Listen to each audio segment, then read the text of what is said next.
The digital clock on my wall, a sliver of red against the dark wood, read 6:41 a.m. Outside the smoke glass walls of my office, Port Argonne was still stirring, the sky a bruised purple over the harbor. The city was a grid of veins, and from here, I could feel its pulse. My fountain pen, a heavy, black Mont Blanc, scratched across the ledger. The numbers were clean, honest in their own way. They represented the flow of capital through a network of logistics companies, a far more elegant term than the truth. Money is a current, and I was merely directing its tide. The soft click of the door latch was the only sound that broke the morning's quietude. The new girl, Sarah Alvar. She'd been here for 3 weeks, a ghost in a gray sweater, moving through the penthouse with a silence that was either practiced or born of fear. I didn't look up as she approached, my focus locked on a discrepancy in the Pier 4 accounts. I could smell the coffee, though dark roast, a hint of chicory. She knew my preference. "Your coffee, Mr. Vale." Her voice was a wisp of air. She set the porcelain cup on the coaster to my right. It was her left hand that caught my attention, not because I was looking for it, but because it was trying so hard not to be seen. Her fingers were curled unnaturally around the handle of the tray she carried, and the sleeve of her sweater was pulled down almost to her knuckles. As she leaned forward, the cuff shifted just a fraction. Steam from the hot coffee kissed her inner wrist, and a patch of skin, a violent smudge of purple and sickly yellow, was exposed for less than a second. It was enough. My gaze is a scalpel. It's the tool of my trade, more valuable than any weapon. In my world, you don't survive by reading contracts. You survive by reading people. I saw it all in that fleeting moment. The slight, involuntary flinch as the heat touched the tender flesh, the way her breath hitched, a tiny stutter in the rhythm of her lungs, the flicker of her eyelid, a micro-expression of pain so fast it was barely there. These were tells. In a poker game, they'd cost a man his fortune. In my world, they could cost someone their life. I finally lifted my eyes from the ledger. She was already straightening up, her left hand now firmly tucking the sleeve back into place. Her gaze was fixed on the floor, her shoulders hunched, a posture of someone trying to make themselves smaller, to take up less space in the world. "Is there a problem with the coffee?" I kept my voice neutral, a flat, calm surface. "No, sir, of course not." She shook her head, but her hair, a simple brown ponytail, seemed to tremble with the motion. "You seem unsteady." She risked a glance at me, her eyes wide and dark. They were the color of the harbor at midnight. "I'm just clumsy, sir. Tripped on the rug in the hall yesterday." The words were a thin sheet of ice over deep, dark water. They were rehearsed, brittle. A clumsy person might have a single bruise from a fall. They wouldn't have a constellation of them, a story told in shades of old and new pain, and they wouldn't try to hide it with such desperate, quiet precision. I capped my pen, the click echoing in the silent room. I leaned back in my leather chair, the movement slow, deliberate. I let the silence stretch, letting her feel the weight of it, the weight of my stare. Her breathing became shallow. She was a bird trapped in a cage, and she knew it. "Sarah," I said, and the tone was different now. The neutrality was gone, replaced by something lower, heavier, a promise and a command rolled into one. "Under this roof, no one suffers alone." The statement hung in the air between us. It wasn't an offer of help. It was a statement of fact. This house, this city, the empire I had built, they operated on my rules, and that was one of them. Panic flared in her eyes, raw and unfiltered. This wasn't the reaction of someone grateful for a kind word. It was the terror of an animal caught in a trap. Suddenly realizing the hunter was now paying attention. "I'm fine, Mr. Vale, truly, I should get back to my duties." She took a half step back, a retreat. I didn't press her, not with words. I swiveled my chair to face the bank of monitors built into the wall. With a few keystrokes, I brought up the interface for Argonne Watch, a private venture of mine. registered under a holding company so anonymous it barely existed on paper. It was my eye on the city, a network of cameras and data trackers that saw everything from the traffic patterns on the suspension bridge to the rats scurrying in the alleyways of Dockside. Cass, I spoke into the secure intercom, my voice low. Scan the movements of Sarah Alvar. Past 2 weeks, cross-reference with all private and public transport logs. I want her every step from the moment she leaves this building until she returns. I saw her reflection in the dark screen. The blood drained from her face, leaving it ashen. Her hand flew to her mouth, stifling a gasp. Her carefully constructed composure shattered. Tears welled in her eyes, and she fought them back with a ferocity that was almost painful to watch. She looked at me, then at the door, her entire body screaming its desire to flee. "Please, sir," she whispered, her voice cracking. "Don't. I can leave. I'll pack my things. You won't have to see me again." I turned back to her. I didn't get up. I didn't raise my voice. I simply opened the top drawer of my desk and took out a small, slim card made of brushed black metal. It was blank except for a single phone number, an untraceable, encrypted line that went directly to me. I slid it across the vast expanse of polished mahogany. It stopped a few inches from the edge of the desk. "I'm not forcing you to talk," I said, my voice calm again, "but I am giving you a choice. Keep running your own game, or use mine, call, even if it's 3 a.m. She stared at the card as if it were a venomous snake. For a long moment, she didn't move. Then, with a hand that trembled visibly, she snatched it and retreated from the room without another word. The door clicked shut, leaving me alone with the scent of coffee and the lingering ghost of her fear. A few minutes later, Marina Quill appeared, my housekeeper. She'd been with my family since before I was born, a woman made of steel and quiet wisdom. She moved with the same preternatural silence as Sarah, but where the girl's was born of fear, Marina's was one of absolute competence. She replenished the ice in the water carafe on my desk, her movements economical. "The girl is living with an aunt in Dockside," she said, her voice a whisper of dry leaves. She didn't need to be told I was interested. Marina always knew. "The place on Wharf Street. They are 2 months behind on rent. The aunt works shifts at the cannery, when she can get them." I nodded, not looking at her. "Thank you, Marina."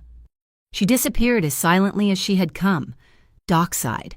Behind on rent. That combination was a pressure cooker for bad decisions. It made people vulnerable. It made them targets. I picked up my fountain pen again, on the margin of the ledger, next to the cold, hard numbers of my logistics empire.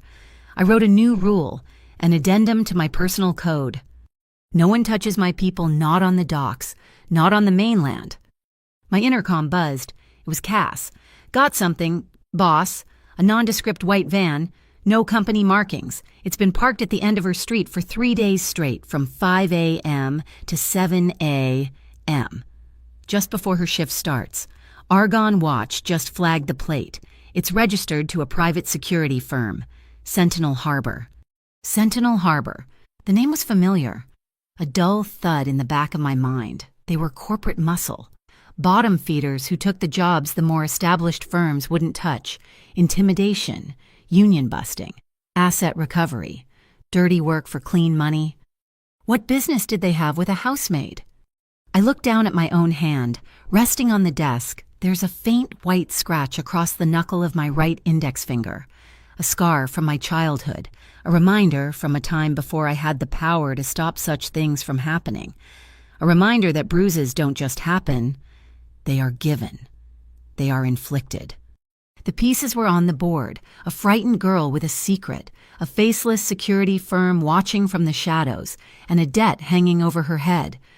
This was more than a clumsy fall. It was a play. And Sarah was at the center of it. She didn't know the rules, and she was about to lose. But I did. I knew the rules better than anyone. I took a sip of the coffee. It was still hot. Outside.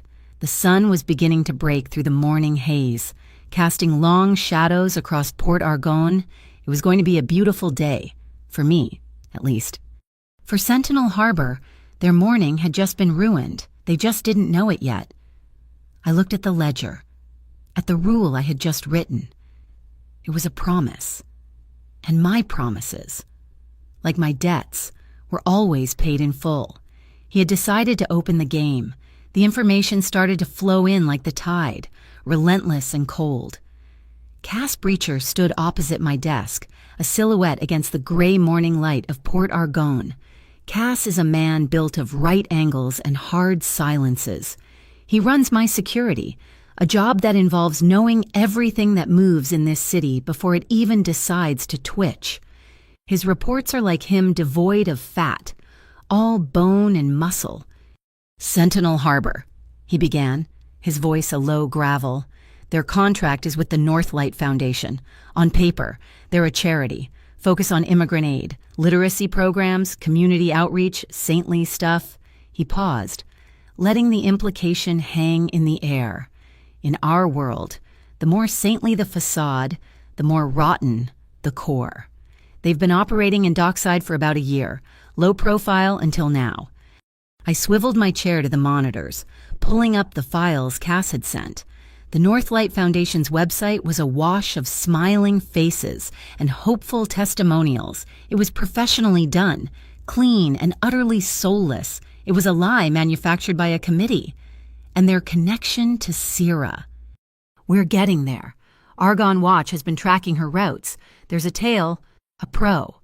He tapped a monitor, and a grainy image from a street corner camera appeared. A man with a shock of silver hair, wearing a long coat, stood across the street from a bus stop where Sierra was waiting. He wasn't looking at her, but his posture was all coiled attention. Name's Ronan Pike, ex-military police, now a senior field operative for Sentinel Harbor. He's followed her on her evening shifts 3 times in the last week, never gets closer than 50 yards, stays just on the right side of the law. He's not trying to grab her. He's a reminder, a ghost to keep her looking over her shoulder. A professional spook. This was escalating far beyond a simple debt collection. Have Sentinel Harbor been flagged before? Cass nodded. Multiple times. We pulled the municipal records. The Bureau of Civic Integrity has a file on them. 12 complaints from Dockside residents over the last 6 months. Allegations of intimidation, harassment, unlawful entry. All of them closed. Insufficient evidence was the official reason every single time. Of course it was. The Bureau of Civic Integrity was another cog in the city's machine, a lever that could be pulled by the right people with the right amount of money.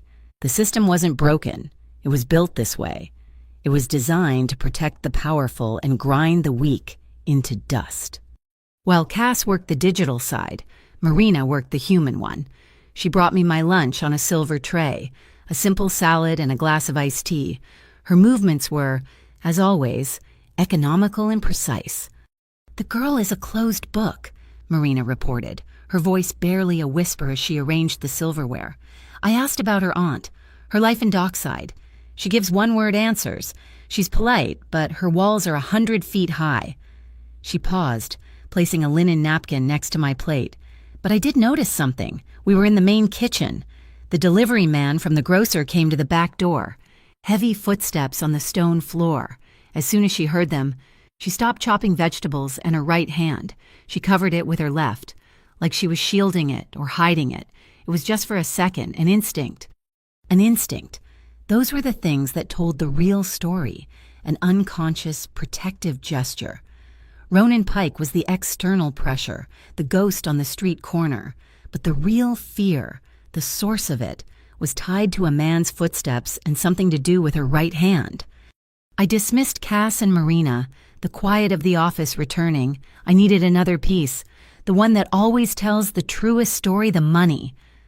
I opened a secure, encrypted messaging app on a dedicated terminal.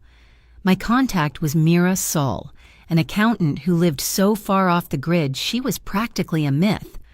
She didn't work with numbers. She made them perform alchemy, turning dirty money into clean assets. My message was simple: Northlight Foundation. Follow the money, all of it.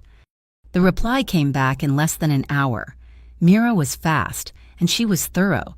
Her response was a complex flowchart of shell corporations and offshore accounts, but the conclusion was brutally simple. Northlight is a washing machine. She wrote, they take in large, untraceable donations. The money is funneled out through literacy grants and scholarship programs that don't exist. After a 3-step rinse cycle through dummy accounts in the Caymans, the clean cash comes back. It all lands in the primary account of a company called Grey Fathom Dock and Shipping. Grey Fathom. The name set off alarms. They were a mid-level player at the port, known for their aggressive expansion tactics and their uncanny ability to win lucrative city contracts. The pieces were beginning to connect: a charity, a thuggish security firm, and a shipping company, all drinking from the same dirty well. Now I needed to place Sarah inside that picture. I tasked Cass with a deeper dive into her movements, not just the tail, but her entire routine. He layered GPS data from the taxi she occasionally took with footage from every public and private camera along her route. It took half a day to build the map, a spiderweb of her life over the past month. And in that web, there was a single, glaring anomaly. Here, Cass said, pointing to a section of the digital map on the main screen. Amaranth Bridge. It spans the industrial canal on the edge of Dockside. On days she works the evening shift. Her taxi ride home always includes this 5-minute detour. The driver pulls over right here. His finger tapped a spot marked with a red dot. There are no cameras under the bridge. It's a total blind spot for a 50-yard stretch. She gets out, is gone for exactly 5 minutes, then gets back in and goes home. A blind spot, a scheduled stop. This wasn't a detour, it was a rendezvous. Or a dead drop. Get eyes under that bridge, I ordered. But stay invisible. I don't want them to know we're looking. Cass deployed a silent drone, no bigger than a dragonfly, equipped with thermal and acoustic sensors. It hovered in the girders of the old steel bridge, invisible from the street below. The footage it sent back was mundane until it wasn't. The drone zoomed in on a rusted electrical junction box on one of the support pillars. The panel was slightly ajar. The hinges had been recently forced. The metal bent just enough to allow access. Cass had a man on the ground move in during the dead of night. Inside the box, tucked behind a bundle of thick cables, was a cheap, disposable burner phone. It was a listening post, a place to pass information without meeting face to face. Sarah was a courier. Willing or not, she was moving something or receiving something in that 5-minute window of darkness. Just as that piece fell into place, another one arrived from a different direction. A source I maintain inside the Port Authority sent a coded message. It was a single line of text, a heads up before the official announcement. Harbor Commission voting next week. Exclusive night container route contract. Grey Fathom is the sole bidder. It's a done deal. And there it was, the motive. An exclusive contract for the night routes was a license to print money. It would give Grey Fathom a stranglehold on the port's logistics. They could move anything they wanted in the dark with minimal oversight, with Sentinel Harbor providing the muscle and the Bureau of Civic Integrity looking the other way. They could build an empire on the docks. The final piece of the puzzle was Sarah herself. That evening, I asked her to bring me a glass of water. I watched her as she entered the office. She held the heavy glass pitcher in her left hand, her right hand steadying it only lightly at the base. She was right-handed. I'd seen her sign for a delivery a week ago, but she favored her left for anything with weight. It was the same unconscious habit Marina had seen in the kitchen. She was protecting her right hand, specifically her fingers, from the pressure of a tight grip. It wasn't the bruise on her wrist that was the primary injury. It was something else. Something that came from being forced to hold something, or from having something wrenched from her grasp. I leaned back, the picture now complete, the details sharp and clear. This wasn't a domestic dispute. This wasn't a mugging or random street violence. This was a professional operation, cold and calculated, the intimidation from Ronan Pike, the carefully managed blind spot under the bridge, the money flowing through a fake charity to a shipping company on the verge of controlling the city's port. Sarah Alvar wasn't just a victim. She was a witness. She knew something or had something that could derail Gray Fatham's entire plan, and they were squeezing her, using pain and fear as leverage to get it back. The bruises weren't a result of the conflict. They were a tool of negotiation. My rule, the one I had written on my ledger, echoed in my mind. No one touches my people. They had broken my rule. They had done it in my city. And now the game was no longer theirs to control. It was mine. I didn't bring her to my office. The power dynamics there were too stark, the space too much my own. Instead, I led her to the secondary kitchen, a smaller, more intimate room at the back of the penthouse used mostly by Marina. The lights were a warm, soft yellow, illuminating the copper pots hanging from a rack and the quiet hum of the industrial refrigerator. The only sound was the steady, rhythmic ticking of an old regulator clock on the wall, each tick a drop of silence in a deep well. I had her sit at the small wooden table while I poured 2 glasses of water. I placed one in front of her. Her hands remained in her lap. She wouldn't look at me, her focus fixed on the faint grain of the oak tabletop. The silence in this room was different from the silence in my office. It wasn't a weapon. It was a space waiting to be filled. I sat down opposite her, the small table creating a proximity that was impossible to ignore. I had the facts, the data, the patterns. Now I needed the heart of the matter, the story that the cameras and ledgers couldn't tell me. "Sarah," I began, my voice low and even, cutting through the ticking of the clock. "I have men watching a white van parked on your street. I know the name of the man who follows you from the bus stop. I know he works for a company called Sentinel Harbor, and I know they are paid by a foundation that moves money for a shipping conglomerate named Gray Fatham. I know about the 5-minute stop you make under the Amaranth Bridge." Her head snapped up. The fear in her eyes was sharp, but now it was mixed with something else, shock. The carefully constructed walls of her secret world had just been leveled. There was nowhere left for her to hide. "I am going to ask you one last time," I said, leaning forward slightly, my hands flat on the table. "Who is hunting you?" Her composure finally broke. A single tear traced a path down her cheek, and she didn't bother to wipe it away. Her breath came out in a ragged, shuddering sigh. They want something back," she whispered, her voice hoarse. "Something that belonged to my friend." "What is it?" "A memory card. From her camera." Her gaze dropped back to the table. "She gave it to me right before she disappeared. She said if anything happened, I had to keep it safe. And if you don't give it to them..." "They said they'll clean out my apartment," she said, the words tasting like poison in her mouth. "My aunt, she has nothing. We have nothing. They'll take it all. They'll throw us on the street." The threat was crude but effective. It wasn't just about eviction, it was about total erasure, a punishment designed to make an example of her. "Your friend," I prompted gently. "What was her name?" "Ivy," she said, her voice catching on the name. "Ivy Nen. She was a volunteer at the Dockside Community Law Center. She helped people with immigration papers, tenant disputes. She believed in the rules. She thought the law would protect everyone." The bitterness in her tone was unmistakable. She was taking pictures one morning down by Pier 9. It was early. Before the sun came up, she saw Sentinel trucks. They were loading people, families, into shipping containers, the ones with the Gray Fatham logo on them. She took pictures. She got their faces, the container numbers, and then she was gone. The scope of it clicked into place. This wasn't just money laundering. It was human trafficking, hidden in plain sight, facilitated by a legitimate shipping company and protected by a corrupt security firm. Ivy Nen hadn't just disappeared. She'd been silenced, and she had passed the evidence, her last desperate act, to Sarah.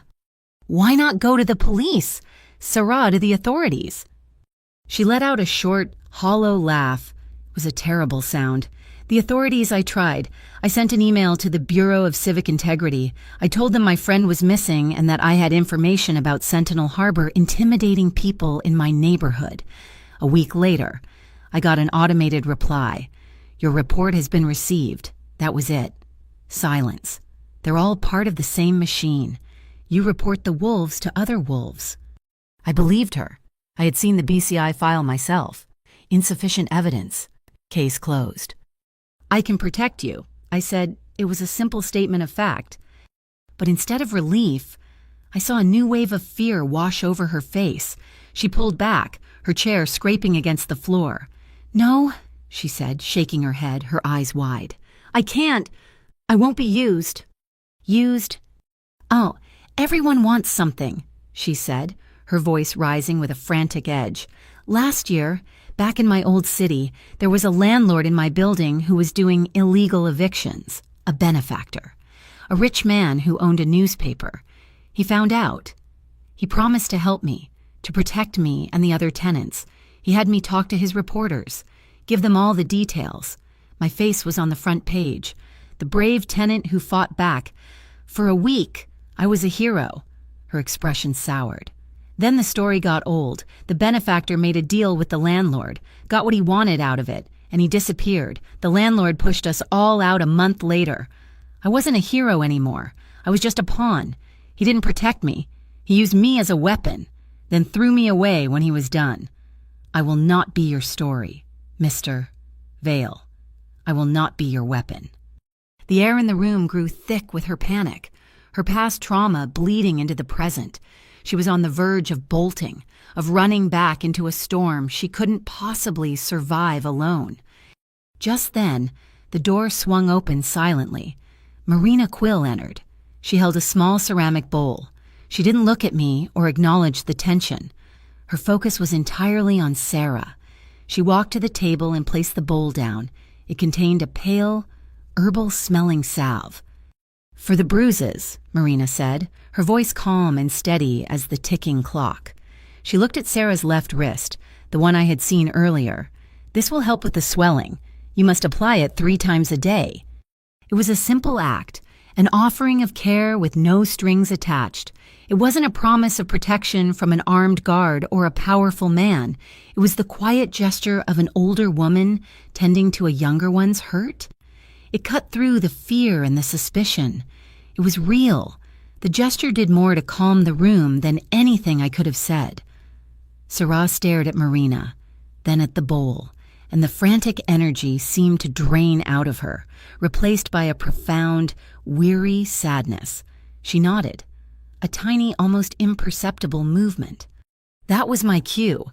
She was no longer on the verge of flight. I pulled out my phone and dialed Cass. I didn't move from the table. I wanted her to hear every word. "Cass," I said, "Plan B is now active. First, Sarah Alvar's current phone. Deactivate its location services and all data transmission. Effective immediately. Get a new device to her. Fully encrypted, by the end of the hour. Second, her apartment on Wharf Street. I want the locks changed. Top of the line. I want a silent, motion-triggered alarm system installed. It will ping directly to you and me. No one gets in or out without us knowing. Get it done before she goes home tonight." I hung up. Sarah was watching me, her expression unreadable. I had just demonstrated what my protection looked like. Not a story for the papers, but silent, invisible, and absolute. Later, after she had regained some of her composure, I found her on the main balcony. The wind was coming in off the harbor, carrying the scent of salt and diesel. The lights of Port Argonne were spread out below us, a galaxy of human ambition and struggle. She was leaning on the railing, her sweater pulled tight around her. I stood beside her, not too close, giving her space, for a long time. Neither of us spoke. We just watched the city breathe. "You're not like him," she finally said, her voice quiet, almost carried away by the wind. "The man from the newspaper." "No," I said, "I'm not." "What do you want from this?" she asked, her gaze still fixed on the horizon. "Why help me?" "Grey Fathom is trying to take control of the port," I answered honestly. "They are becoming a problem that needs to be solved. Your problem and my problem have intersected." I turned to look at her profile against the city lights. If I solve this, Sarah, if I remove Sentinel Harbor and Ronan Pike and the people behind them from the board completely, what side will you be on? It was the most important question I had asked her. I wasn't offering her a temporary shelter. I was offering her a side in a war she was already a part of. She thought for a long moment, the wind whipping a stray strand of hair across her face. When she answered, her voice was clear and steady, stripped of all its earlier fear. I'll choose the side that doesn't make me flinch every time I hear footsteps in the hallway. It was the most honest, raw answer she could have given. It wasn't about loyalty or power or money. It was about safety, a fundamental human need that had been stolen from her. A smile touched my lips, a rare thing, barely creasing the corners of my mouth. I looked back out at the sprawling city. My city? Then I guess you've already chosen. The thread of conspiracy led from the cold data on my screen to the warm, glittering heart of Port Argonne's elite, the Blue Warden Yacht Club. It was a playground for the city's old money and the new, more dangerous kind. And it was the preferred fundraising venue for Graham Kestrel, the immaculately tailored chairman of the Harbor Commission and the public face of the Northlight Foundation. Kestrel was the head of the snake.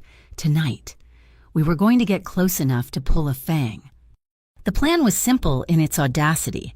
Cass, dressed in the grease-stained overalls of a dockhand, had been on site since noon. His official task to service the club's fuel lines. His real task was to place a micro-tracker on the portable strongbox Kestrel used for charitable cash donations during these events. My role, and Sarah's, was more delicate. We were to be Mr. and Mrs. Archer, purveyors of bespoke marine interiors, there to survey Kestrel's personal yacht for a potential redesign. It was a cover that gave us access, a reason to be close, and a legitimate cause for carrying a briefcase. I was waiting in the car at the designated meeting point, a quiet street overlooking the marina. When she opened the passenger door and slid in, the breath caught in my throat.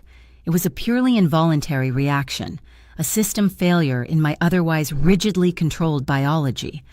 I had only ever seen her in the drab gray uniform of a maid or a simple sweater. Tonight, she was transformed.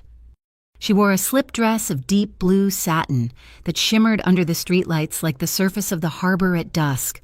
It left her shoulders bare, revealing the delicate, vulnerable line of her collarbone and the faint, elegant tendons in her neck.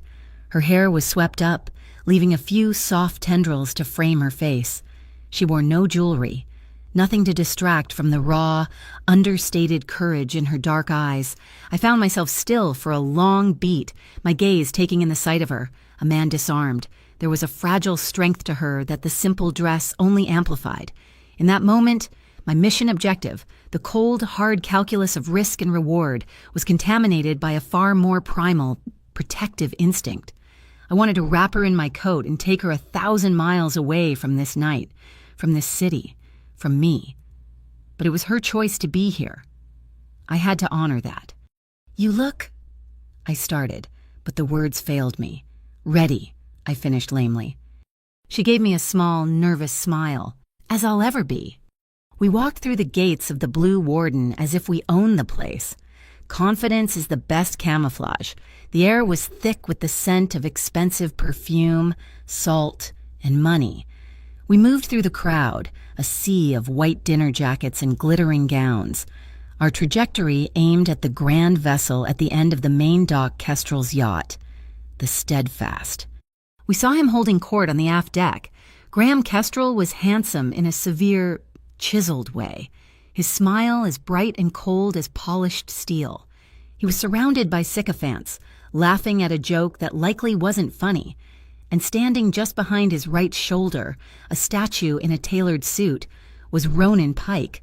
His silver hair seemed to catch the light, and his eyes, flat and gray as a dead fish, scanned the crowd with unnerving stillness. They never left the perimeter of his principal.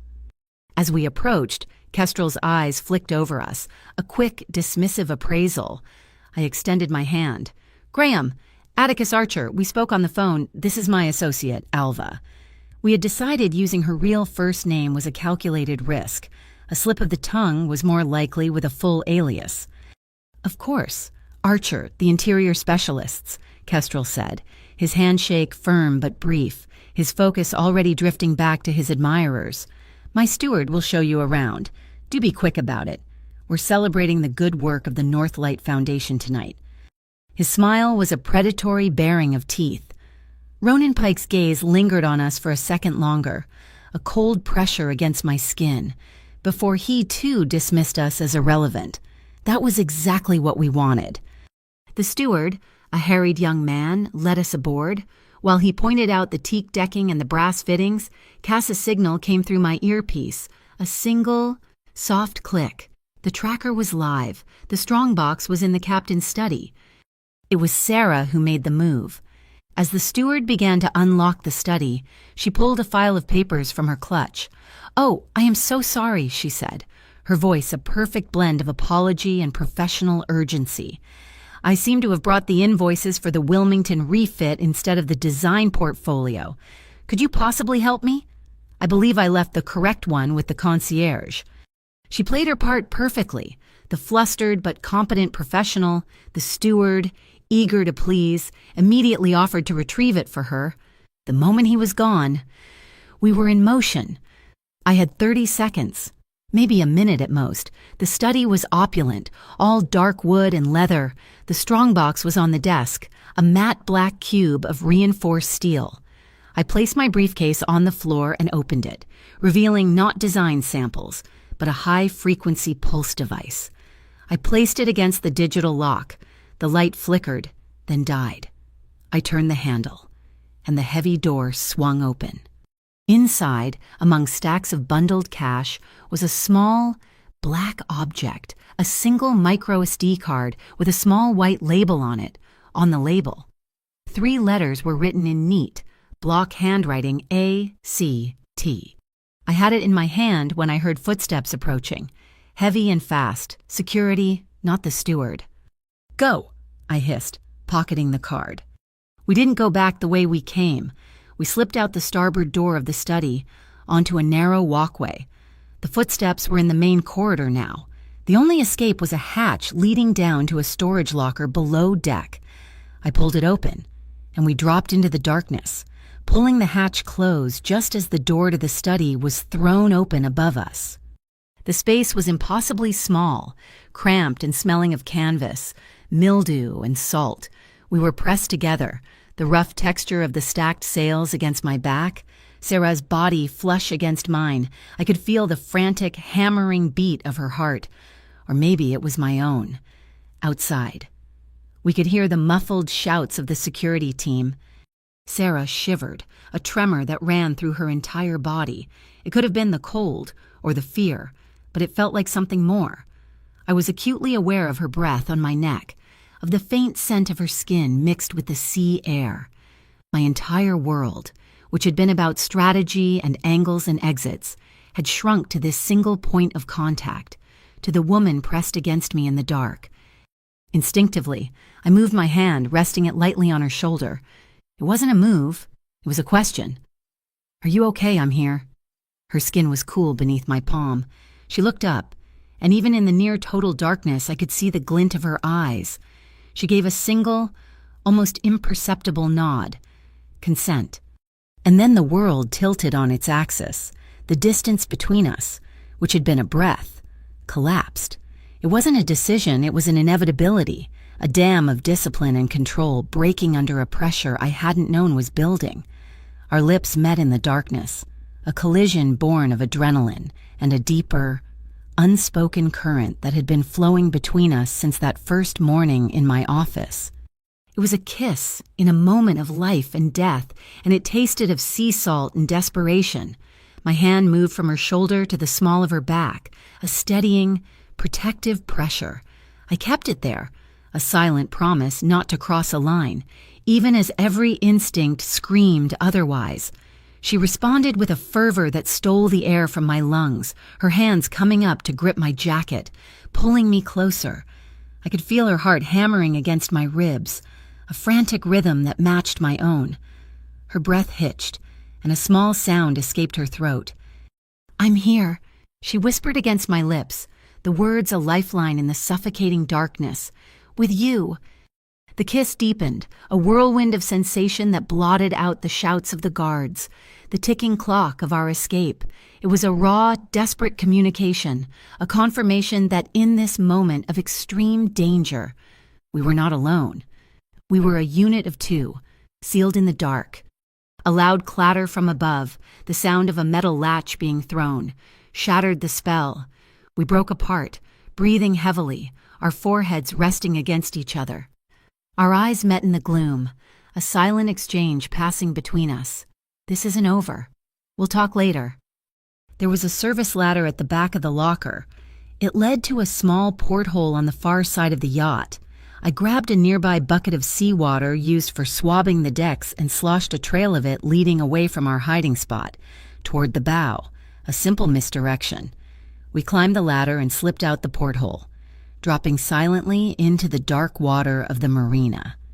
Back in the car, soaking wet and shivering, the world began to come back into focus. Sarah sat in the passenger seat, staring at the tiny black memory card in her palm. Her hand was still trembling, not just from the cold, but from the aftershocks of adrenaline and the intensity of what had just happened in the sail locker. I caught my own reflection in the rearview mirror. My hair was matted, my expression grim. I felt a surge of self-recrimination. I had put her in danger, and I had broken my own rigid code of conduct. I cleared my throat, forcing my mind back to the mission. "The data is the only thing that matters now," I said, my voice rougher than I intended. But as I started the car and pulled away from the curb, I glanced at her again. My eyes weren't on the card she was holding. They were on her lips. That night, back in the secure confines of my penthouse, we opened the files on the ACT card. It was a data dump, a treasure trove of corruption, spreadsheets listing truck numbers and container IDs, encrypted shipping manifests, schedules for anchorages in unmonitored sections of the harbor, and a detailed accounting ledger showing the exact flow of donations from the Northlight Foundation directly into the operational accounts of Sentinel Harbor. It was all there, a complete blueprint of their entire operation. The very last file on the card was not a spreadsheet.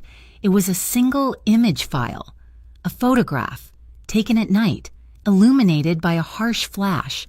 It showed a young woman with defiant eyes and dark hair standing in front of a sealed shipping container. The gray Fathom logo was clearly visible on the container's side. The woman was Ivy Nen.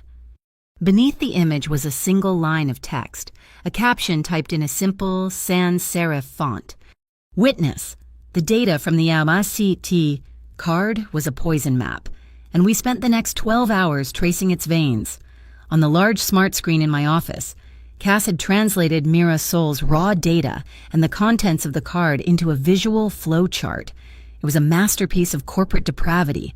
The Northlight Foundation was the public face, the smiling, respectable charity that solicited donations from Port Argonne's wealthiest citizens at galas like the one at the Blue Warden. From there, the money didn't go to literacy programs or immigrant aid. It went on a digital world tour, washed through a dozen shell accounts before flowing, clean and sanitized, into the coffers of Gray Fathom Dock and shipping.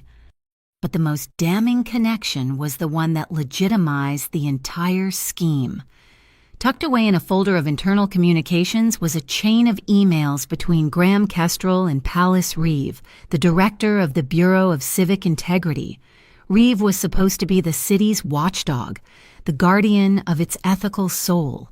Instead, she was Kestrel's pet, wagging her tail for a cut of the profits. One email stood out, a response from Reeve regarding a preliminary inquiry into Sentinel Harbor's activities in Dockside. "Graham," it read, "consider the matter handled. I've flagged all Northlight-related files for simplified processing. We will prioritize their initiatives moving forward." Simplified processing.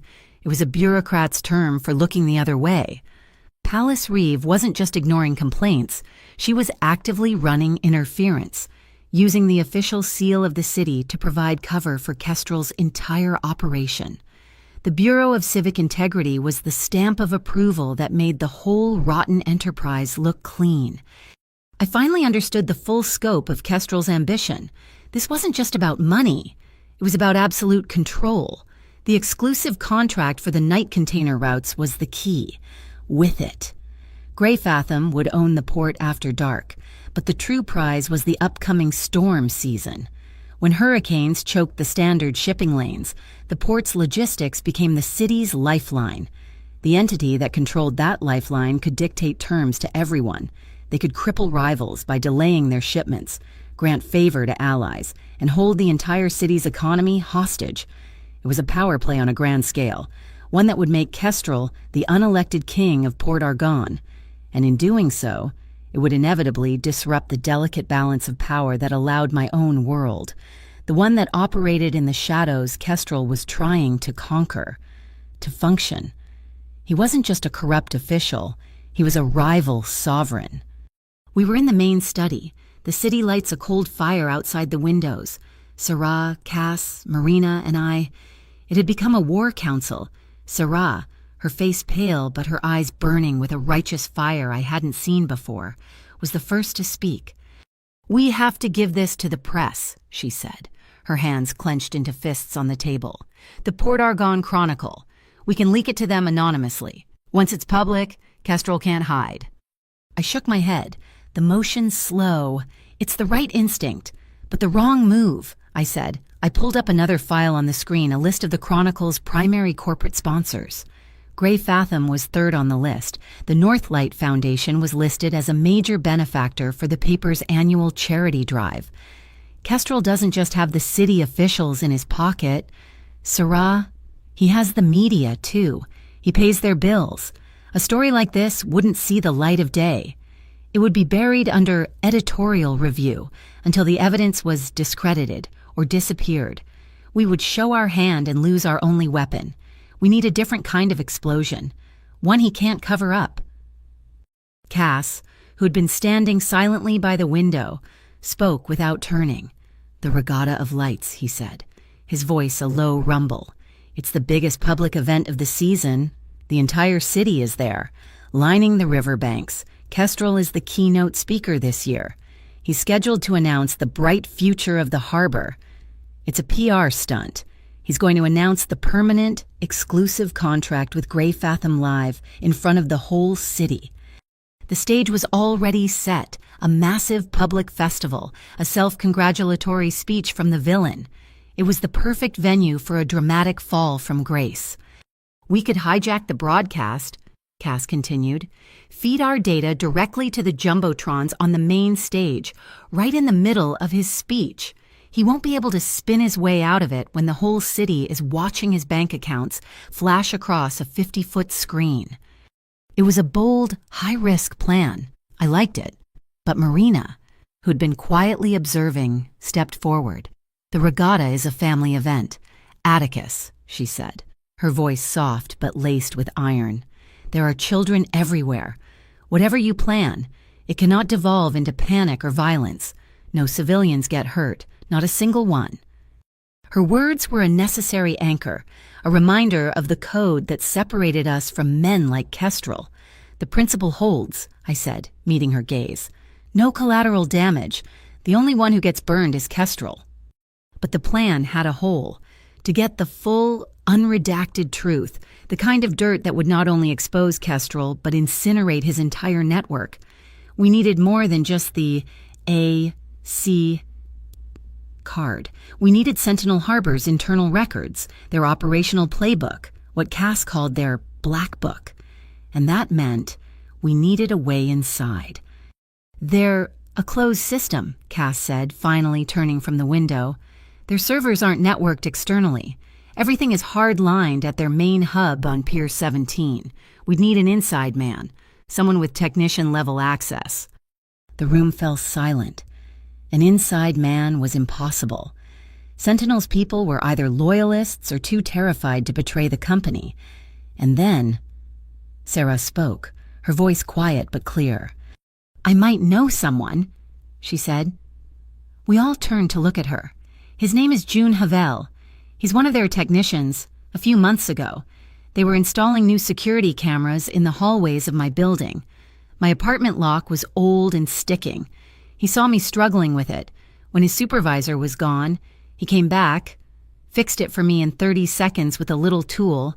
He didn't say much, just told me to be careful. He seemed different, not like the others.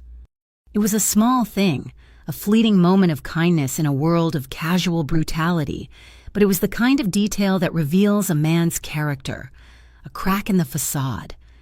"Can you find him, Cass?" I asked. "If he exists, I'll find him."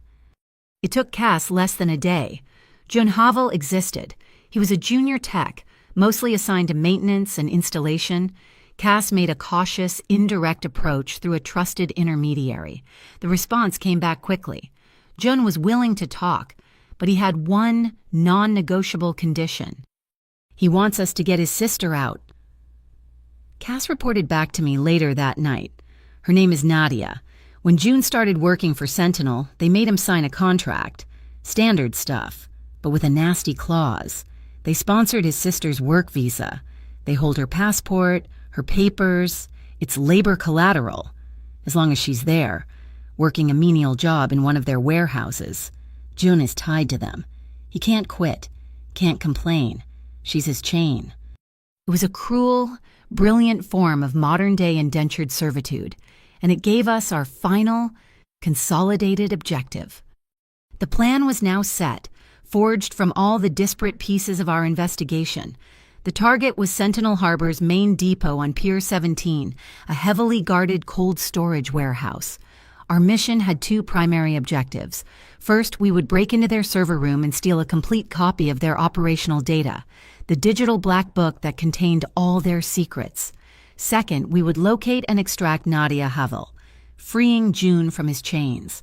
The entire operation had to be timed to the minute. We would leak the data we stole at the precise moment Graham Kestrel stepped onto the stage at the Regatta of Lights, ensuring maximum, uncontainable public impact. As Cass laid out the blueprints for Pier 17 on the screen, detailing guard rotations and security blind spots, I looked over at Syrah. She was no longer standing at the edge of the room, a frightened observer.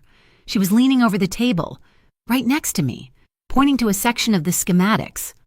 "The cooling intakes for the refrigeration units," she said, her voice steady. "My aunt used to work at a fish processing plant that used a similar system. The external vents are large. They're filtered.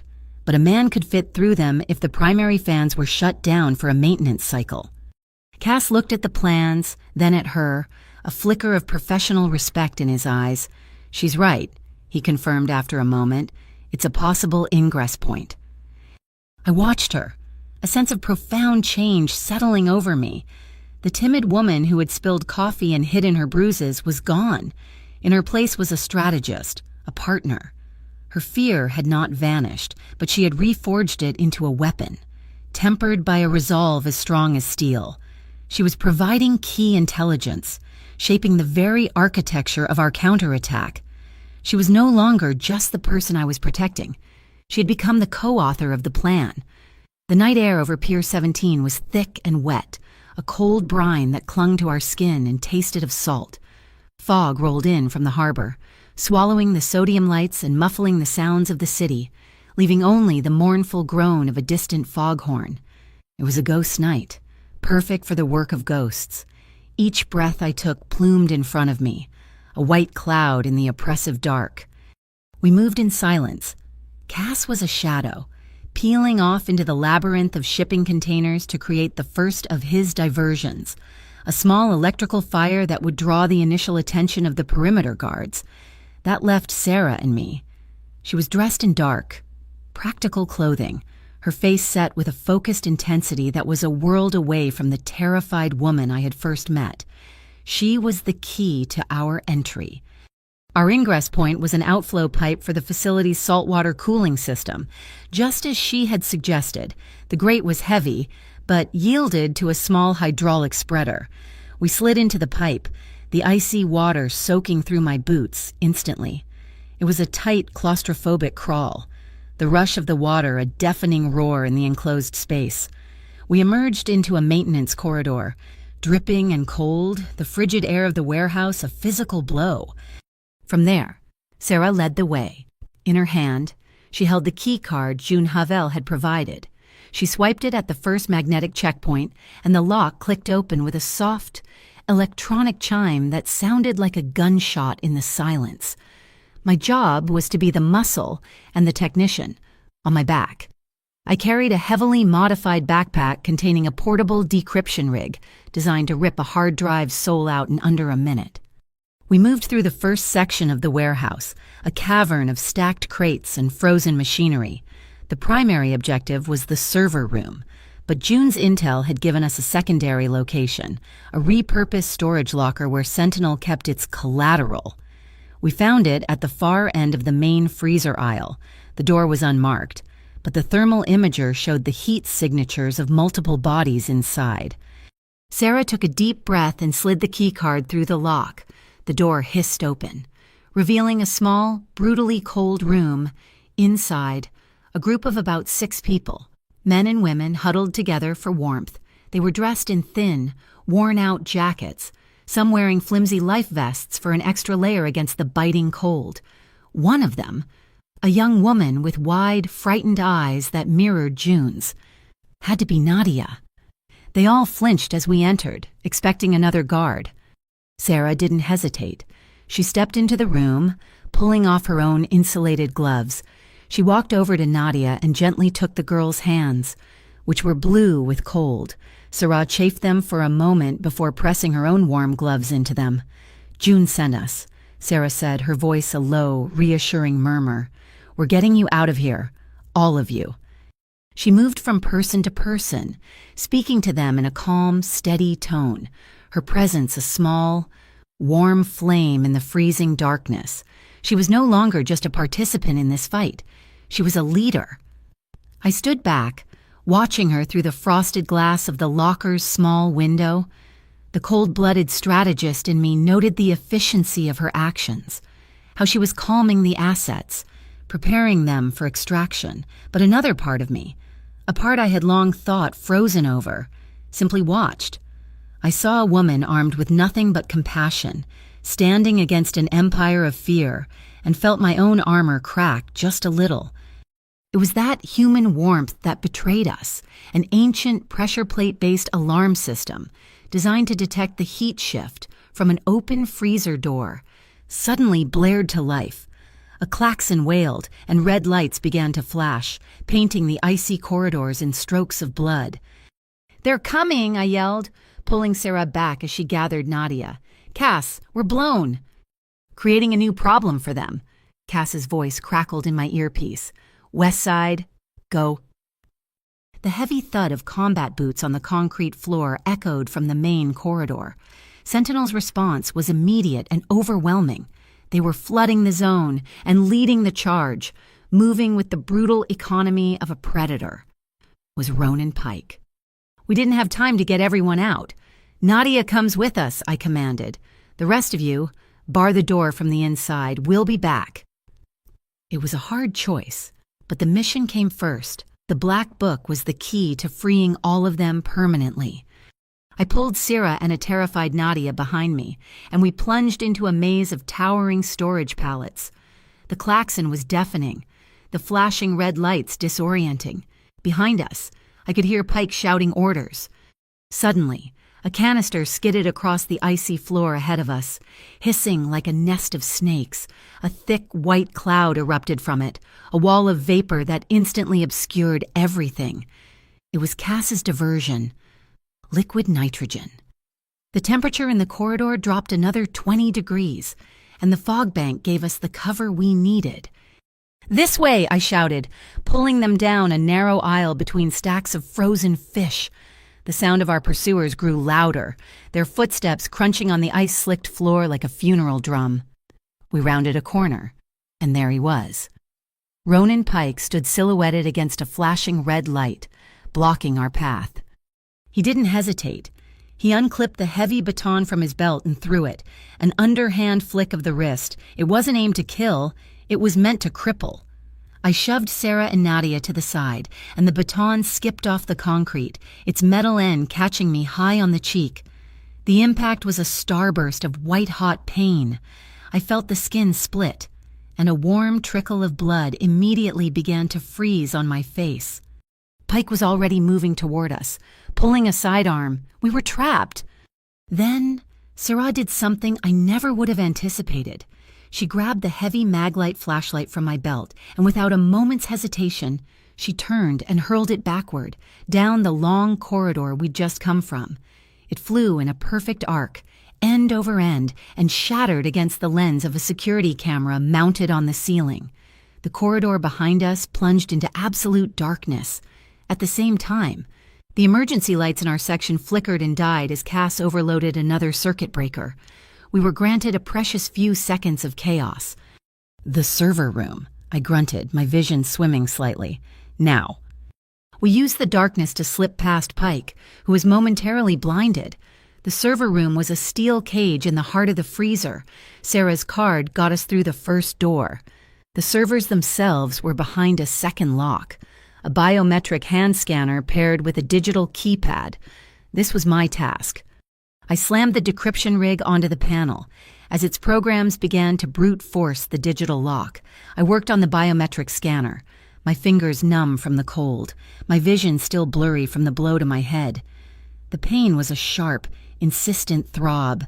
My hand was shaking, not from fear, but from the shock of the impact. I couldn't get the fine-tipped probe into the bypass port. "Hold still," a voice said. Sarah stepped up beside me. She didn't try to take over. She simply placed her hand over mine, her fingers lacing through my own. Her touch was warm, her grip steady and firm. She wasn't calming me. She was anchoring me, lending me her own resolve. In that moment, our hands trembling together but united in purpose, we were a single machine. The shaking stopped. I slid the probe home. The scanner light turned green. The server rack slid open.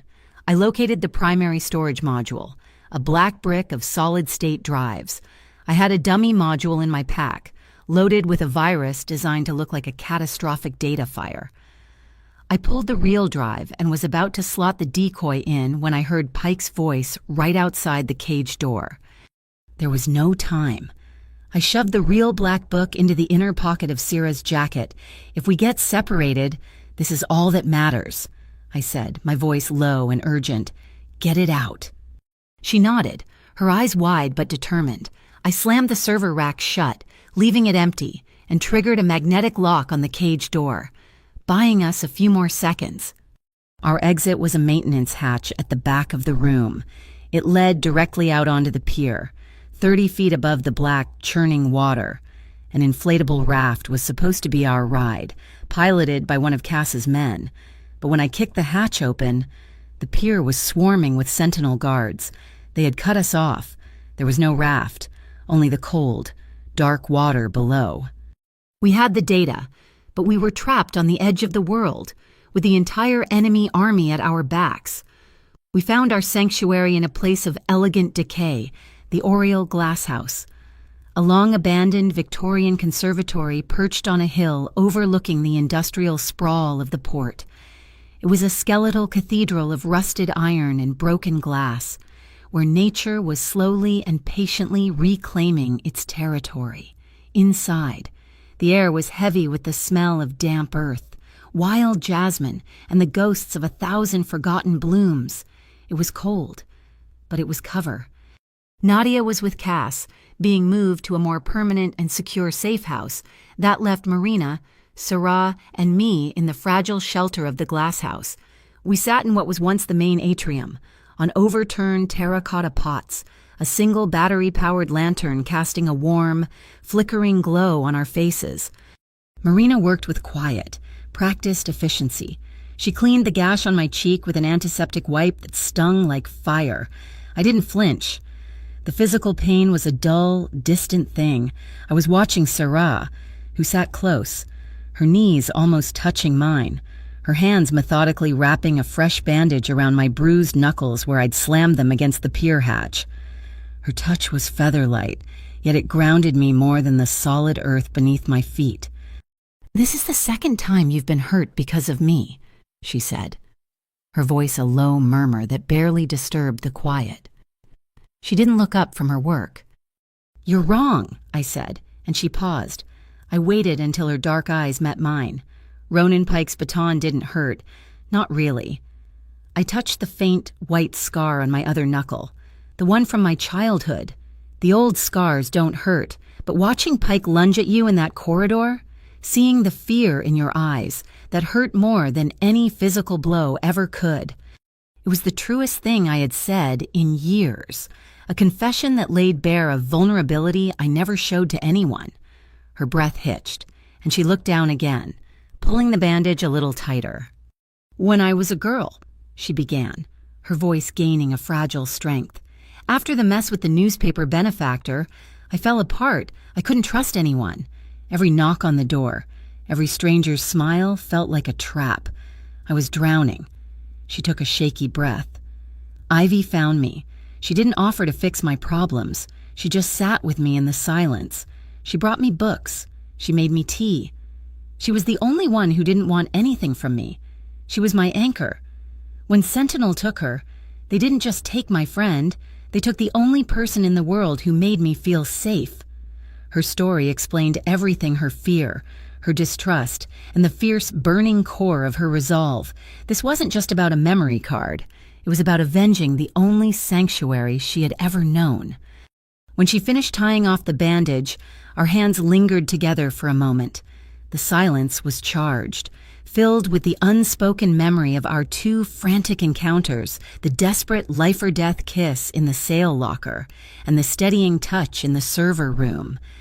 I was the one to break it. "Sarah, about the yacht. We should apologize to each other," she finished, a faint, sad smile on her lips. "For a kiss that happened in a panic." "It was a moment of instinct," I admitted, "not of choice. I'm sorry." "I'm sorry, too," she whispered. But the apology didn't create distance. Instead, it cleared the air. It acknowledged the chaos of the past and, in doing so, created a quiet, clean space in the present. It was an ending that felt like a beginning. She didn't pull her hand away. Instead, she slowly lifted it, her gaze locked on mine, and gently touched the uninjured side of my face. Her fingertips were cool against my skin. It wasn't a gesture of pity or gratitude. It was a question, asked in a language older than words. She was giving me a choice, returning the agency I had tried to give her. My heart hammered against my ribs. The entire world, with its conspiracies and betrayals, faded away, leaving only the two of us in the lantern's glow. I leaned into her touch, a barely perceptible movement, and gave a single, quiet answer. "Yeah." That was all it took. She moved closer, and the space between us disappeared. This time, there was no adrenaline, no fear, only a slow, deliberate tenderness. Our lips met, and it was nothing like the frantic clash on the yacht.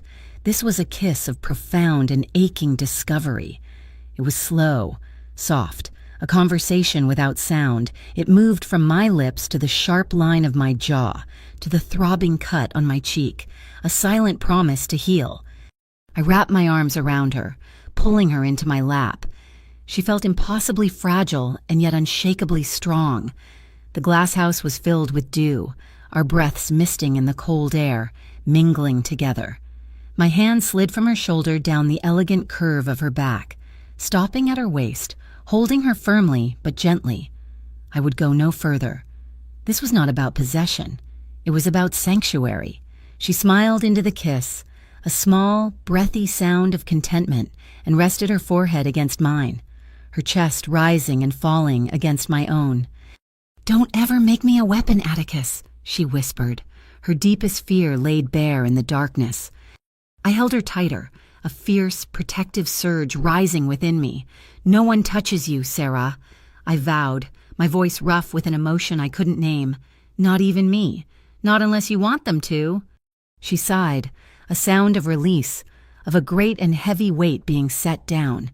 She curled into me, and we stayed like that, wrapped in a thick wool blanket Marina had left for us. As the night deepened, The wind in the broken panes of glass was the only music we needed. I woke to the first gray light of dawn filtering through the grimy glass. Sarah was asleep in my arms, her face peaceful in a way I had never seen it before. The air smelled of damp leaves and cold earth. The barrier between us, the one defined by my power and her vulnerability, had dissolved in the night. We were no longer protector and protected. We were allies. We were something more. My encrypted phone buzzed, a harsh intrusion into the morning's peace. It was a message from Cass. I read it, and the cold of the glass house seeped into my bones. Bad news. We have a traitor, Eldon Voss. He was one of the men I had watching Sierra's aunt. Looks like he was on Kestrel's payroll the whole time. He just made a call. Sentinel knows where we are. They're on their way. Eldon Voss, one of my own, a man I had trusted. The betrayal was a sharp, ugly sting. Sarah stirred, woken by the tension that had suddenly filled my body. She looked at the message on my phone, then at my face. "What do we do?" she asked, her voice clear, with no trace of sleep.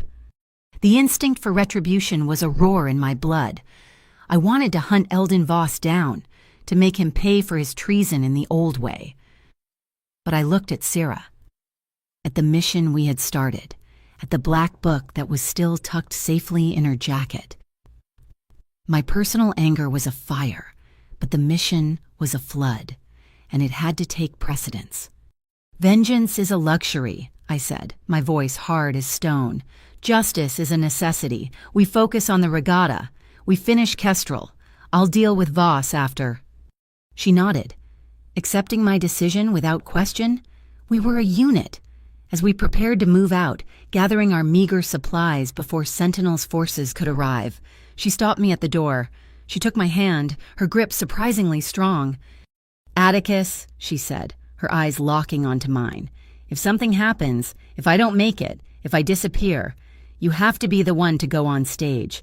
You have to use the data. You have to do it for Ivy." I covered her hand with mine, my gaze unwavering. "There is no if," I said, the words a vow. "We do this together." She searched my face for a long moment, and whatever she saw there seemed to satisfy her.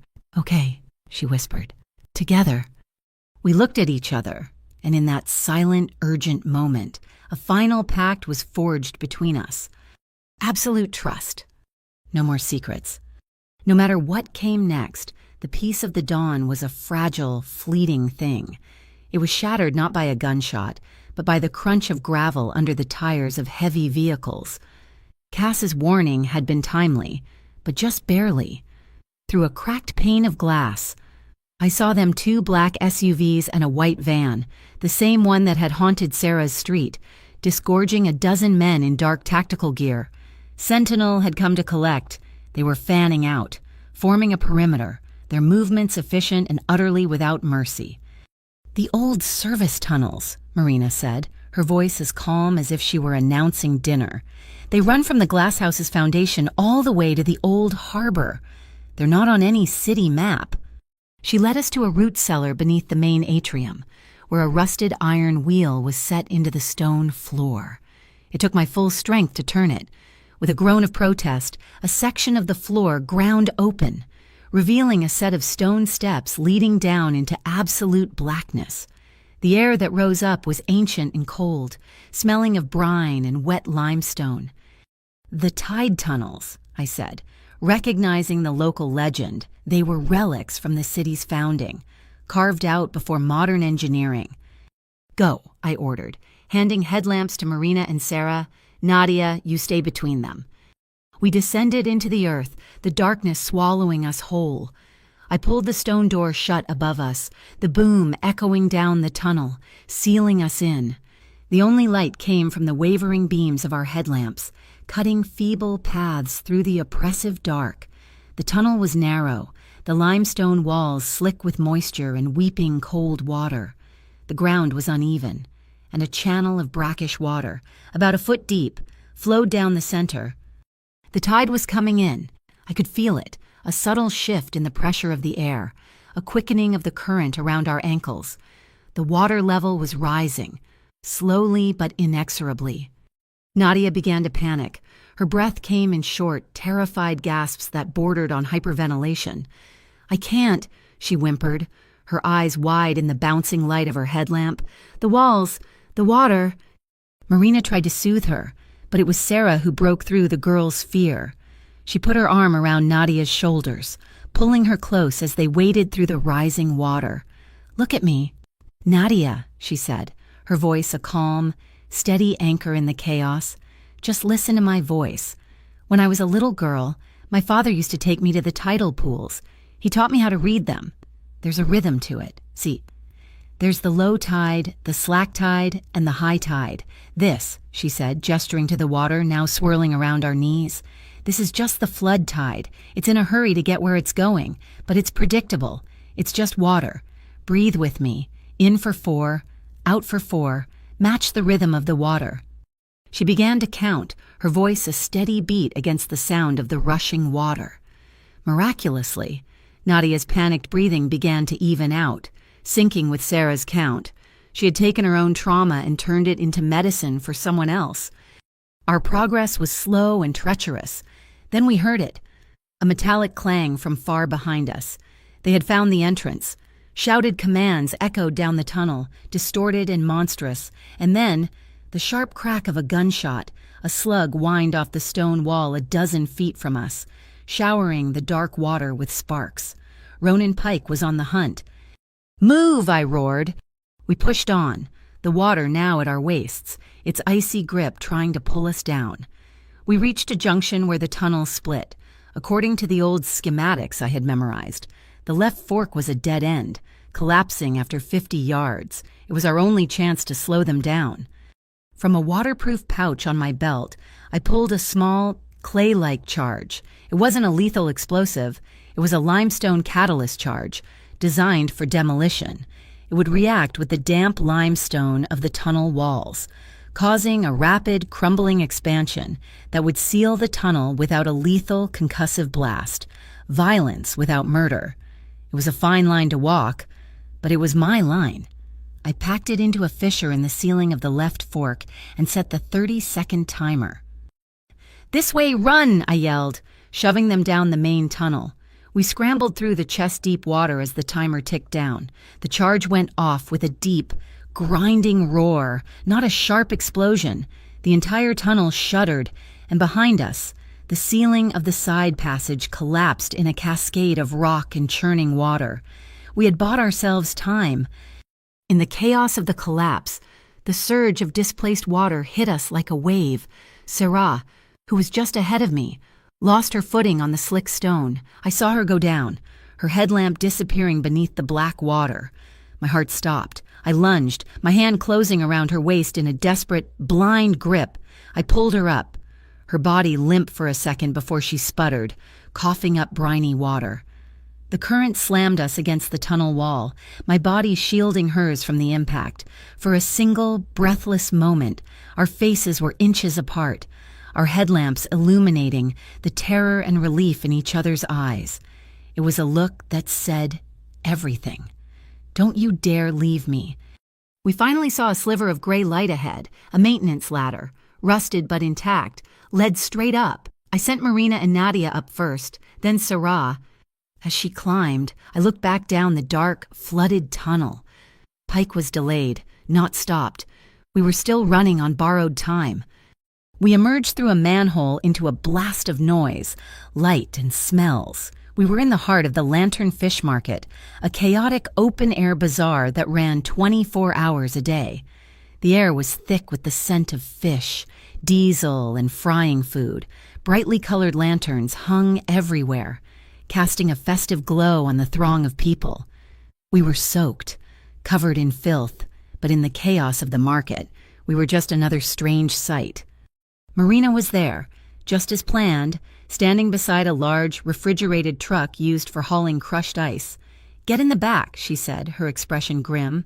"Cass is handling the welcome party."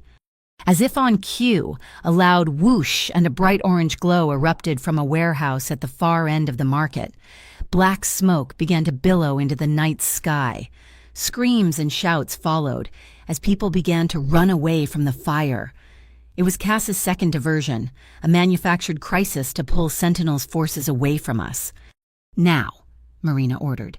She opened the back of the truck, revealing a large, open-topped bin half filled with glistening crushed ice. All the way down." There was no time to argue. Atticus, Sarah, and Nadia climbed in, burying ourselves in the biting cold of the ice. The cold was a physical shock, sucking the breath from my lungs. Marina slammed the doors shut, plunging us into a frigid, suffocating darkness. We lay there, shivering, listening to the muffled sounds of the market turning to panic. We heard the sirens, then the heavy, running footsteps of Sentinel's men right outside the truck. We held our breath, the only sound the frantic beating of our own hearts. The footsteps passed. A minute later, the truck's engine rumbled to life, and we began to move. Inside my coat, the encrypted radio I'd given Cass crackled, but it wasn't Cass's voice that came through. It was the calm, familiar voice of the traitor, Eldon Voss. "Boss, you there, you need to hear this. I'm still in their comms loop." My blood ran cold. Voss wasn't just a traitor. He was playing a double game. Or was this another deception? It's not just about the contract anymore. Kestrel is escalating. He's got a device, an explosive. He's planting it on the main stage at the regatta. The plan is to detonate it during his speech and blame it on the dockworker gangs. It's his final solution. He'll create a tragedy and then step in as the city's savior, the only one who can bring order. The commission will give him anything he wants after that. The rage that surged through me was a white-hot, blinding force. Kestrel wasn't just corrupt. He was a monster, willing to sacrifice innocent families to achieve his goals. My hand clenched into a fist, my knuckles pressing into the sharp ice. I forced myself to breathe, to push the rage down. Vengeance could wait. Survival came first. "We're changing the plan," I said, my voice coming out as a harsh rasp to the small group huddled in the ice.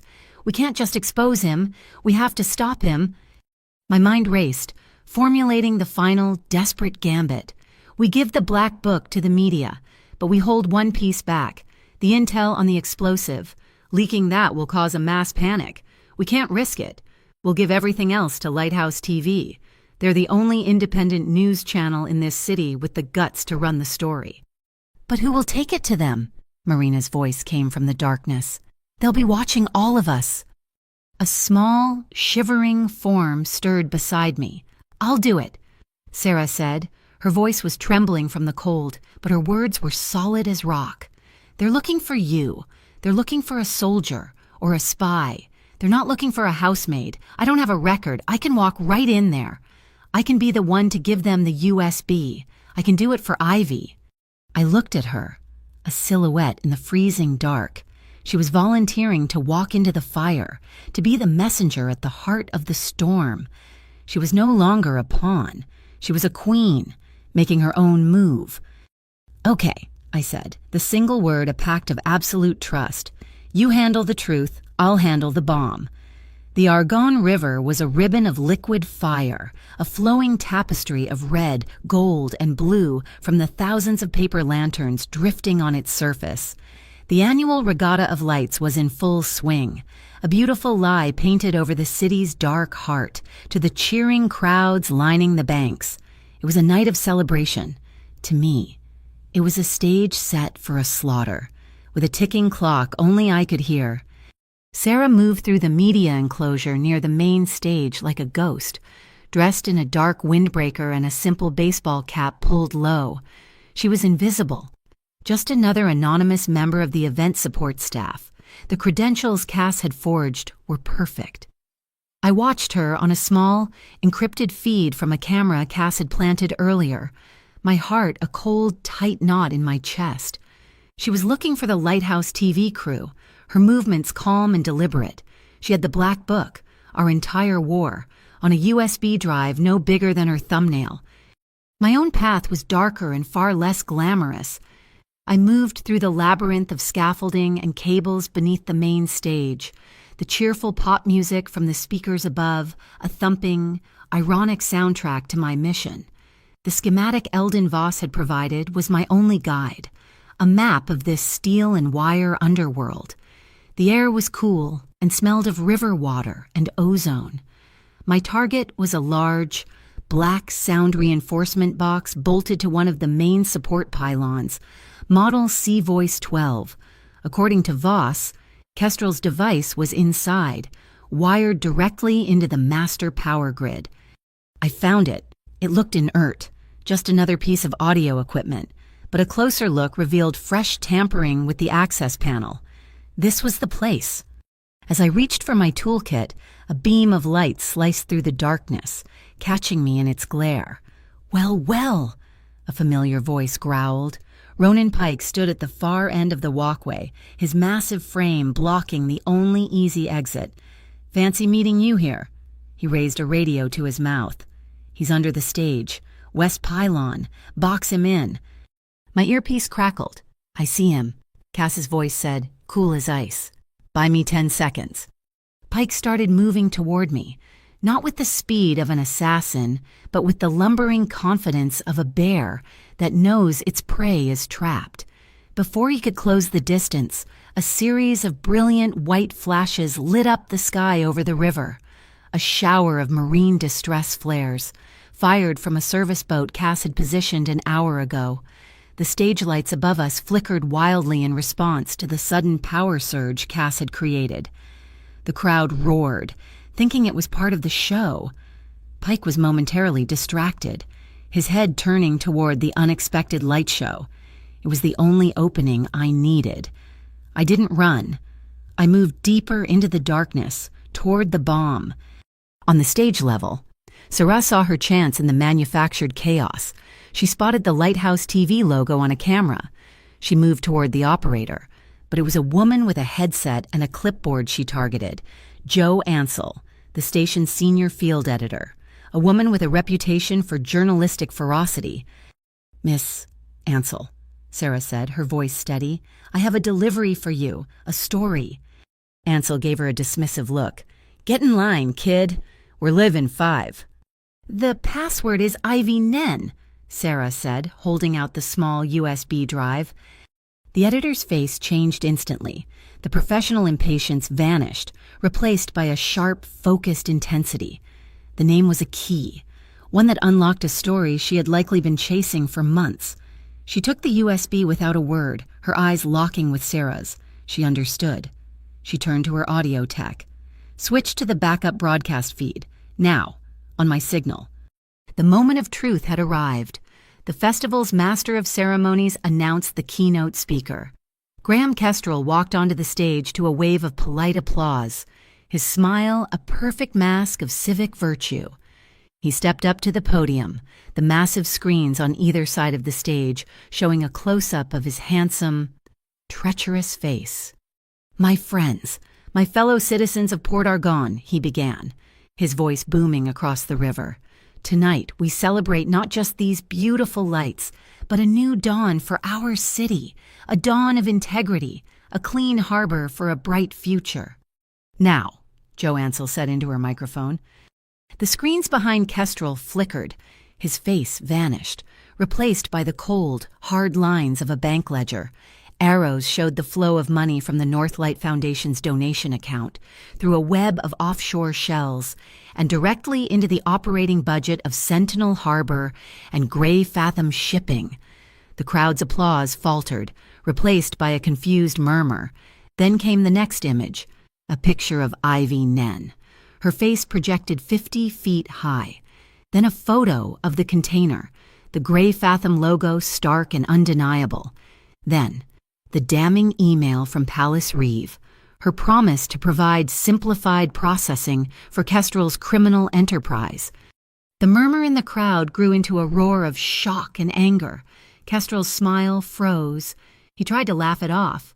"It seems we're having some technical difficulties," he shouted into the microphone, a pathetic attempt by my rivals to spread fabricated, malicious lies. Beneath the stage, I had the panel of the C-Voice 12 open.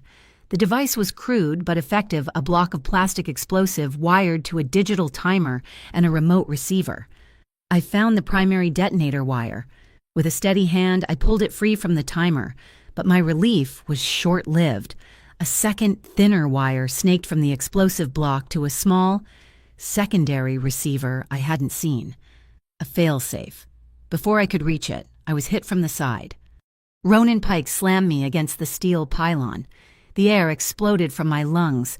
He was a brute, all muscle and rage. We grappled in the tight, dark space, the roar of the angry crowd above us a surreal backdrop to our silent, deadly struggle. He drove a knee into my ribs, and I saw stars. I lashed out with my foot, catching him on the knee, and he grunted in pain. He pushed me back, my heels skidding on the damp metal walkway. I was inches from the edge, with nothing but the dark, swirling river below.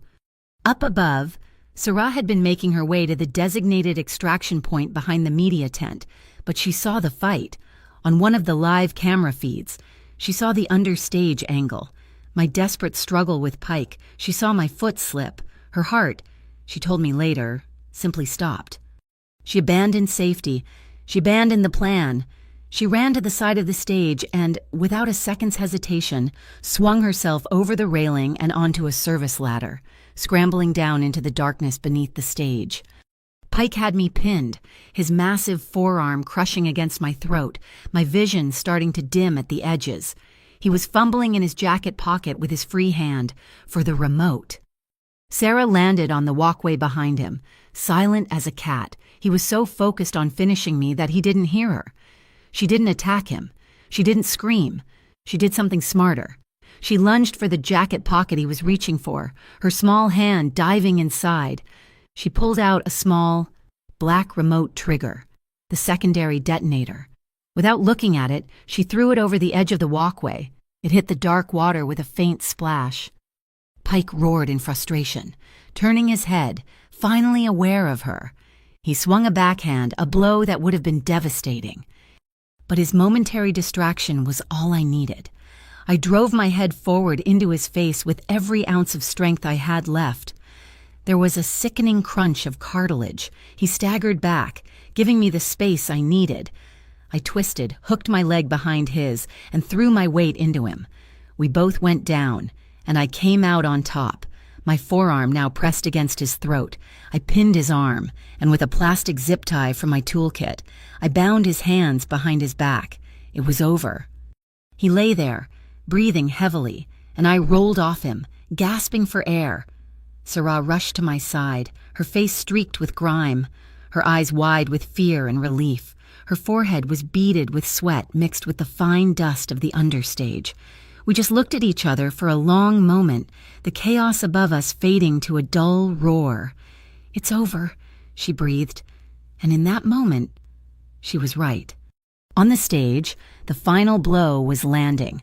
Lighthouse TV was now broadcasting the ACT files, showing that a federal task force had opened an investigation into Grey Fathom, only to have it shut down by the Bureau of Civic Integrity for insufficient grounds. The crowd was on its feet, shouting, pointing at the stage. Blue flashing lights appeared on the river as boats from the Maritime Special Authority, alerted by Cass, began to converge on the festival, their objective to secure the area. Kestrel, his face a mask of pale, sweating panic, tried to make a run for it, pushing his way through the backstage crew, but his path was blocked by a small, unassuming woman in a simple dress, Marina Quill. She stepped up to a live microphone on a stand, and in a voice that was calm, clear, and colder than the river itself, she spoke a simple epitaph that was broadcast to the entire city. "Mr. Kestrel," she said, her voice cutting through the noise, "you've just lost this city." The chaos that erupted was a tidal wave. On the massive screens, Pallas Reeve, director of the Bureau of Civic Integrity, had just stepped in front of a Lighthouse TV camera, her expression one of practiced, authoritative concern. She was beginning to deliver a statement about launching a full investigation when Jo Ansell made her final move. The image on the screen behind Reeve switched to a scanned legal document, a stock transfer certificate. It showed a significant block of shares in Grey Fathom Shipping being transferred to a blind trust under Reeve's name. Her face, projected 50 feet high for the entire city to see, turned the color of ash. She was finished. Tried and convicted in the court of public opinion before a single charge had been filed. While the politicians imploded, the enforcers fell, acting on the intel from the Black Book, a heavily armed team from the Maritime Special Authority, a state-level force that Kestrel couldn't control, hit the Sentinel Harbor Depot on Pier 17. It wasn't a fight, it was a surrender. We saw the footage later, Ronan Pike, the ghost who had haunted Sierra's steps, being led out in cuffs, his face a mask of disbelief, and in the middle of the chaos, a single moment of pure, unscripted grace, June Havel, his face streaming with tears, holding his sister Nadia in a desperate, relieved embrace. They were free. Kestrel, however, was a cornered rat, and cornered rats always run. He'd managed to slip through the panicked backstage crowd and onto a high-speed launch he kept moored for just such an occasion. He was making a break for the open sea. "He's not getting away," I said, my voice a low growl. Cass was already moving, his phone to his ear.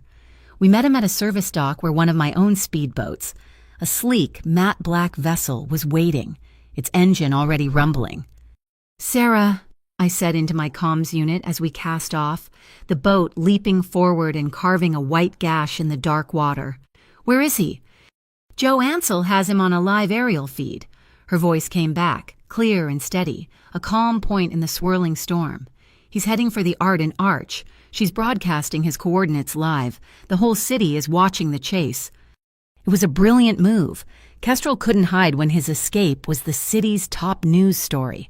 We pushed the engine to its limit, the cold spray of the river lashing our faces. We caught up to him just as he reached the massive stone gateway of the Arden Arch, the historic entrance to the harbor. Cass expertly cut him off, our boat hemming him in against the ancient stonework. Trapped. Kestrel stood on the deck of his launch, his immaculate suit now disheveled, his hair wild in the wind. He was ranting, screaming about his rights, about the lies. As I leaped across from my boat to his, he pulled a survival knife from a compartment, its serrated edge glinting in the glare of the news helicopter's spotlight. He was unsteady on his feet, a desperate man with nothing left to lose. I didn't draw a weapon. My world has rules, and one of them is you don't use a cannon to kill a fly. I moved in, deflecting his wild, clumsy slash. I twisted his wrist in a clean, dislocating motion I had learned a lifetime ago. The knife clattered to the deck. The fight was over before it began. I didn't strike him again. I simply grabbed him by the collar of his expensive jacket and dragged him, pathetic and broken, back into the light for all to see. But the night's final, devastating blow was yet to come. As the Maritime Authority took Kestrel into custody, Joe Ansel's voice cut through the airwaves again. "We have one final file, just decrypted from the Sentinel Harbor servers," she announced. There was no video, only sound. It was Kestrel's voice, cold, clear, and utterly monstrous, recorded from a hidden microphone in his office. "The device is set," his voice echoed across the river, broadcast from every speaker, every television in the city. "It will look like a tragic accident, a gang dispute on the docks gone wrong. They'll be begging me to sign that exclusive contract. They'll hand me the keys to this city just to feel safe again." A profound, collective silence fell over the crowd. The festive music had long since died. In that silence, the full, horrifying truth of his plan settled over Port Argonne. Then, the silence broke, erupting into a wave of pure, unadulterated fury. The sound was a physical thing, a roar of a city betrayed. Sirens wailed from every direction. The Harbor Commission was summarily suspended. The Bureau of Civic Integrity was slated for a full federal investigation. Kestrel's empire had not just fallen, it had been vaporized. Amid the flashing lights and the roaring crowd, I climbed back onto the main stage. Sarah was standing there, wrapped in a borrowed paramedic's blanket, looking small and overwhelmed. I walked over to her, took off my own heavy wool coat, and draped it over her shoulders. I pulled her in, and she leaned her head against my chest. We stood there together, in the eye of the storm we had created, a silent testament to the night's events. from the shadows at the edge of the stage. I saw Marina Quill watch us for a moment, a rare, gentle smile on her face, before she turned and melted back into the night. In the days that followed, the city began to heal. I quietly funded a top-tier legal team to secure the release and proper documentation for Nadia and the other workers who had been held captive by Sentinel. Sarah, along with a newly emboldened June and Nadia, used some of the seed money I provided to establish a non-profit organization, the Dockside Witness Fund, a group dedicated to providing legal aid and protection for whistleblowers and victims like Ivy. One quiet night, a week later, we were standing on the balcony of the penthouse. The air was clean, the wind carrying the familiar, comforting scent of the sea. Sarah reached up and gently touched the now fading cut on my cheek. The gesture was tender, intimate. I caught her hand, my fingers lacing through hers. "It's not my people anymore, Sarah," I said, my voice low. "It's us." She looked up at me, a universe of understanding in her dark eyes, and squeezed my hand. We were a unit, a partnership forged in ice and fire. Later, we sat wrapped together in a heavy wool blanket, the city lights a silent, glittering carpet below us. We spoke of the future, not in grand plans, but in quiet possibilities, of the Witness Fund, of June and Nadia starting a new life, of us. The kiss we shared was not born of desperation or adrenaline, but of a deep and abiding peace. Her head rested in the crook of my shoulder, her hand in mine, our breathing slowly sinking, becoming a single, steady, and Nwenda rhythm. There was no need for more. In the quiet of the night, we had finally found our sanctuary, not in a place, but in each other. In a short epilogue to the city's story, a framed photograph of Ivy Nen was hung in the main lobby of the Lighthouse TV station. The caption simply read, "A Witness." One afternoon, Sarah placed a small bouquet of sea thrift, a wildflower that grows on the rugged cliffs by the harbor, beneath the portrait. I stood behind her, my hand resting on her shoulder. It was a silent, unbreakable promise. The whispers in Port Argonne changed. They no longer spoke only of the shadows that lurked in the city's underbelly. They spoke of a new legend, of an unseen hand that had reached out from the darkness to pull justice back into the light. Those who knew, knew. And those who meant the city harm now understood that a new line had been drawn on this harbor, a boundary they would be wise never to cross. Thank you for listening to this story. I'd love to know where you're listening from, so please drop a comment below to connect and share your thoughts. If you enjoyed this journey, please subscribe to my channel, Mafia Boss Stories. Give this video a like, and consider supporting it further by hitting the hype button to help this story be heard by more people.